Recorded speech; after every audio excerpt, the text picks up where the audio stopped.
Ito na. Bigat ng kanyang tiyan ah. Titigilan mo na yan ha. Naunawan mo ko. Kailan lilit ang tiyan yan?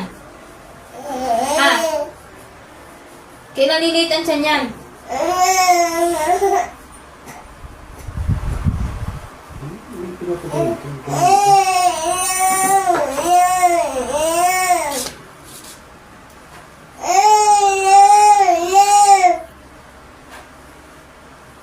Yung gising. Yung pangalan mo? Christine po. Christine. Yan, tatandaan ka. Sinasabunutan mo silang mag-ama. Tanda mo? Anong nasakit sa'yo? Wala po. Hindi mo naman sinasabunutan.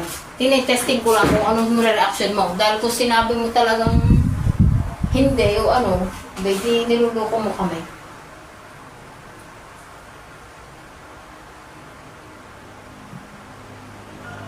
Pababalikin ko kayo, check up ko. Pag wala na, padadala ko sa ospital ulit. Ano? After 3 days. Ano ba ngayon? Merkules? Merkulis. Mga biyernes, ano? Balik namin. Pag wala na, saka ipapacheck up ulit. Pero manampalataya kayo sa Panginoon Diyos na inigagaling. Ang batang yan igagaling, ano? Opo. Mauri ng kanyang karamdaman. Dahil ang kanyang karamdaman, ang pinag-ugatan ay spiritual.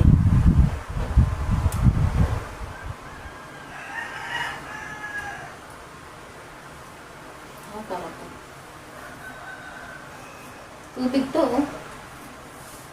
Ang tubig.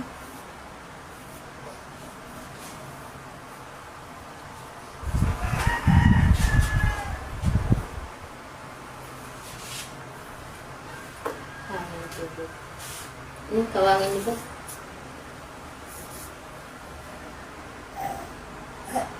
Ito ba yung pangontrang sinasabing pinigay? Okay. Sino Tatapal ko sa kanya kung madikit niya. Gagawa ko siya ng pangkarmen. Babalutin niyo sa telang pula.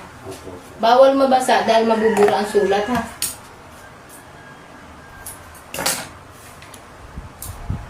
Wala naman kayong babayaran doon. Gagawin ko lang.